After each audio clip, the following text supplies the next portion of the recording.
প্রিয় দর্শক, আসসালামু আলাইকুম। দর্শক, আপনাদের প্রীতি ও শুভেচ্ছা জানিয়ে শুরু করছি আমাদের আজকের প্রতিবেদন। তো দর্শক, আজকে আমরা এক অসহায় মেয়ের গল্প তুলে ধরব, যার নাম হচ্ছে আখি। আখির বিয়ে শাদী হয়নি, অভাবের সংসার। আখির পরিবারে শুধু তার নানি আছে, আর কেউ নেই। তার বাবা মা কেউ নেই, বাবা মাকে হারিয়ে ফেলেছে। তো আখি নানির কাছে বড় হয়েছে, কিন্তু পড়াশোনা করতে পারেনি। তো আখি মাশাআল্লাহ সেলাইয়ের কাজ ভালো জানে। জামা কাপড় যত আছে সব সেলাইয়ের কাজ আখিই করে।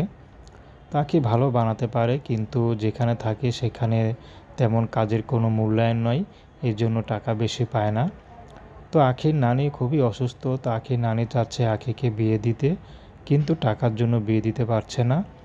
তো শেষমেশ আখি তার বান্ধবীর কথায় ইউটিউবে এসেছেন। তার বান্ধবী নাকি ইউটিউবে এসে বিয়ে হয়েছে। তো আখি বান্ধবীর কথায় ইউটিউবে এখন এসেছেন। তো এখন চাচ্ছে ভালো একজন মানুষ, যদি তার দুঃখ কষ্ট বুঝে কোনো মানুষ তার পাশে দাঁড়ায়, আখি তাকে বিয়ে শাদী করবে। আখি কখনো প্রেম ভালোবাসা করেনি, কারণ অভাবের সংসার। তো নানির দিক তাকিয়ে তার অতীতকে ভুলতে পারে না। তো আখি চাচ্ছে সরাসরি স্বামীর সাথেই প্রেম ভালোবাসা করবে। তো এ ছিল আখির জীবনের সংক্ষিপ্ত জীবন কাহিনী। প্রেম ভালোবাসা, সাহায্য সহযোগিতা, বিয়ে শাদী করা একান্ত আপনাদের ব্যক্তিগত ব্যাপার। আসুন আমরা ৫ ওয়াক্ত নামাজ পড়ি, সর্বদাই দেশের সেবা করি। আসসালামু আলাইকুম।